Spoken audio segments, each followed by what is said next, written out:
Hey again, it's Yizz from the new basement.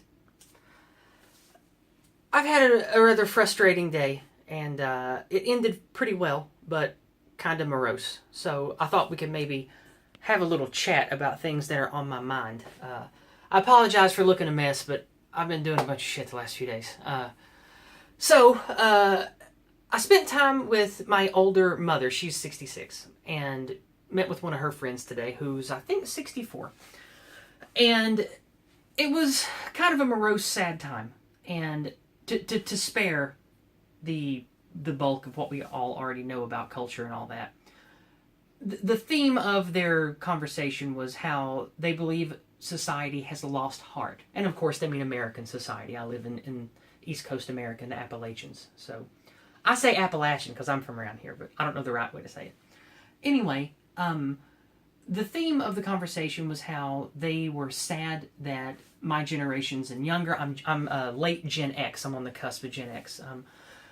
So they were sad that so many people today lack what I would call pathos.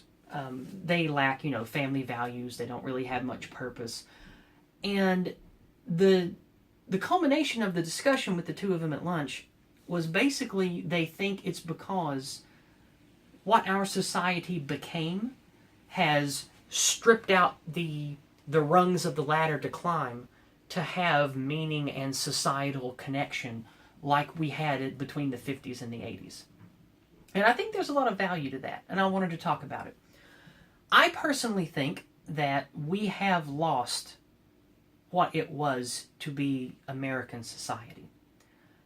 Now, I have people, listen to me. I have friends that are not black identitarians, but who are black, and who have told me over the years how our society was not for black people.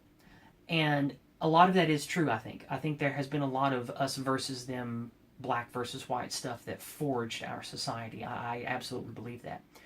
In the modern era, however, I think there was a rise of connectivity between everyone who was American, no matter what color they were, and then sort of a dissemination of that when things sort of broke apart in the 90s.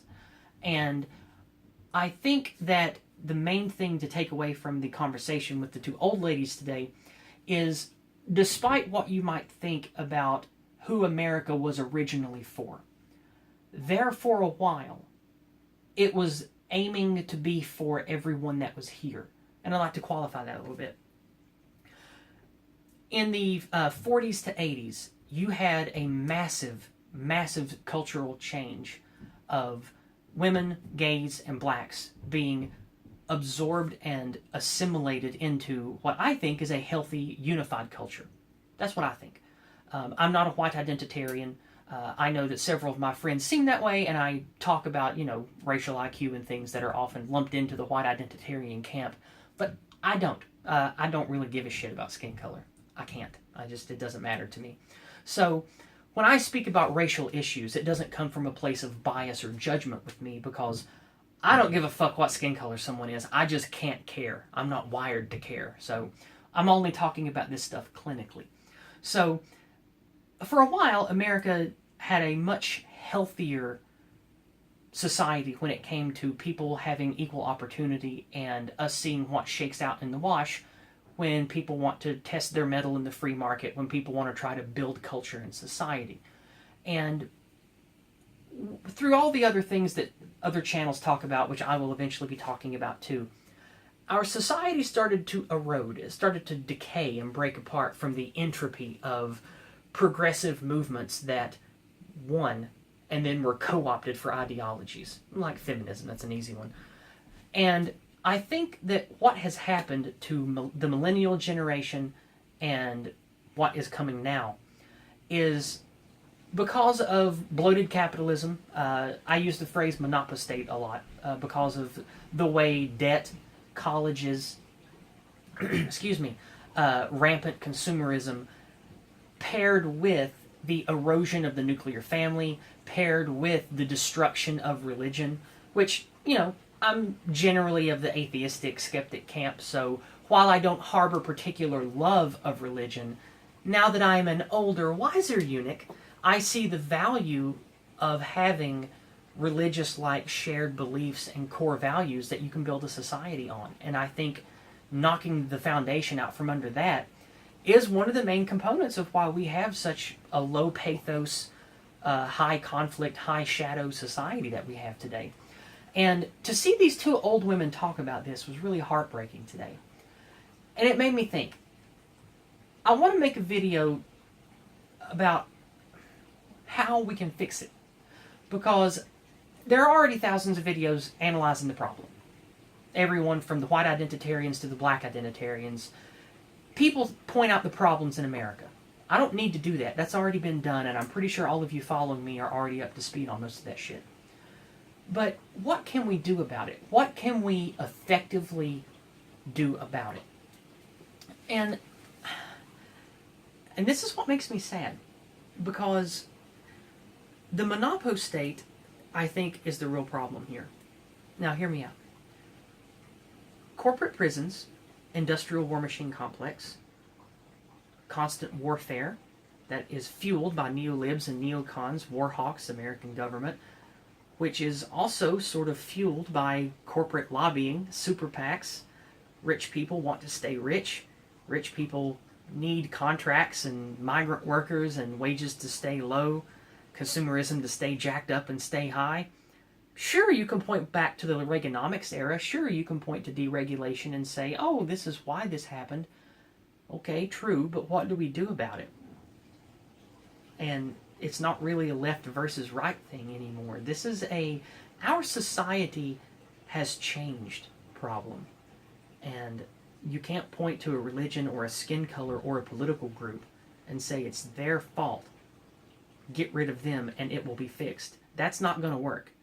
Because no matter what happens with all of that, let's say, oh, Trump takes a landslide in 2020 and the Democratic Party is in shambles and the majority of America becomes non-Democrat. Let's say there's a new third party that rises up and it's like regular centrist people and they don't go by the name Democrat anymore.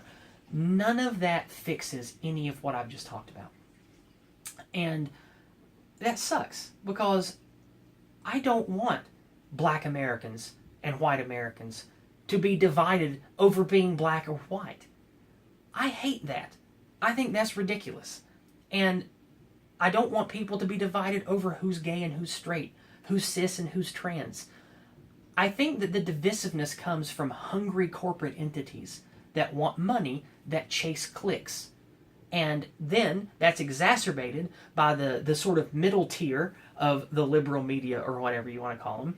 The middle tier, which is the 2% of the populace or whatever, that is the vocal minority on Twitter and, on Twitter and other venues that are constantly talking to companies, yelling at HR departments, sending hateful emails and stuff to advertisers, like with Tucker Carlson, trying to get his money taken away. You've got online activist groups like Sleeping Giants. Excuse me. A tiny element of our population, I believe, whether they mean to or not, has become a sort of middle tier representative, its own little electoral college that sort of reflects the masses, maybe, at least in a corporate financial way, to the ruling class of America, the super rich, the political elite, that kind of thing. And I think that is where we can probably do the most good on fixing our society, because no politician, no president even, can just fly in on a magic anarcho-capitalism horse and fix all this shit. So we have to work within the confines of the systems we have. And I think the best that we can do is use our voices, use our American liberty while we still have it, to speak out, get more voices elevated to the little 2% outrage mob. And now, I don't just mean leftists. There are Islamic ones, Jewish ones, conservative ones, white identitarians, black identitarians. I'm not talking just your usual SJW snowflake outrage mob. I mean all of them. I think that as people, we all need to be more vocal. blast on social media, tell people in your social life, talk about it at work if you won't get fired or destroyed instantly.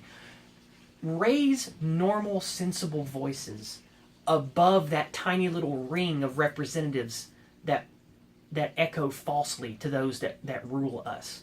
And then maybe we will have a swell of more centrism, more based ethics that sort of reflect through that. I don't know, if we can replace that little team of representatives, replace our little social media electoral college, if we can replace those voices with more sensible ones that want family values, that want blacks and whites to get along, that want the LGBT to be tolerated, which was the whole fucking goal in the first place, instead of being shoved down people's throats and drag queens reading to kids and shit like that. Now, not that I have anything against drag. I like drag. Drag is cool. Some of my best friends have been drag queens. I don't necessarily think it's healthy to have drag culture in front of 8-year-olds. Call me conservative if you want on that one, but I've been around LGBT stuff most of my life, and I've been involved in lots of drag clubs, lots of drag scenes because of my friends, and a lot of drugs, a lot of debauchery, a lot of unstable people that I don't think I wouldn't want my little kid being exposed to that and learning ideas from that kind of crowd. I belong in that kind of crowd, but I'm an intellectual atheist degenerate with no kids. Do you want me in front of your kids? I don't know if I should be in front of your kids, come to think of it. Anyway, let's leave that alone. So what can we do about it? That's what I think we can do about it. Make our voices be heard. Let's do what we can now while we have the tools to do it. We see social media, especially Facebook recently with Zuckerberg talking to the government of, yeah, sure, let's have government regulation. Of course a monopoly wants that. That's the most obvious proof yet of me saying we have the monopo state to worry about now. Like, that's it.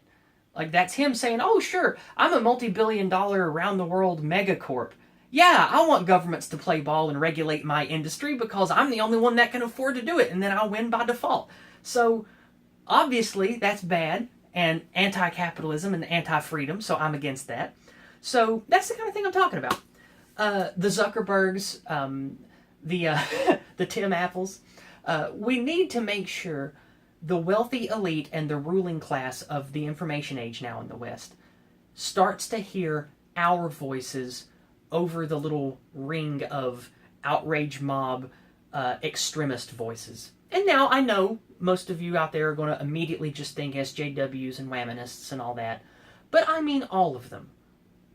Alt-right, far-right, black identitarian, white identitarian.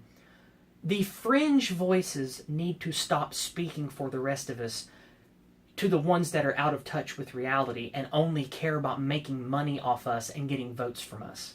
So I think that's how we can do it, is elevate our collective voice over that little loud minority. How do we do it? Social media, talking to your friends about it. You have to suck it up and not be afraid to talk. Somebody you know, somebody at a venue, one of your friends on social media that you might happen to work with in person, suck it up. I don't have one, but grow a pair and speak out against it. Be like, no, that's extremist nonsense. No, that's false. No, that is false. Let me tell you what's true.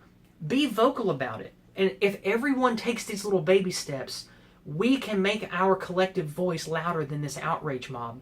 And I think that is how we can start making things better, is letting the ruling class of the mega rich and the politicians that are out of touch with what the fuck reality even is, and they only care about the collective voice, whether it's clicks or investments or whatever the fuck.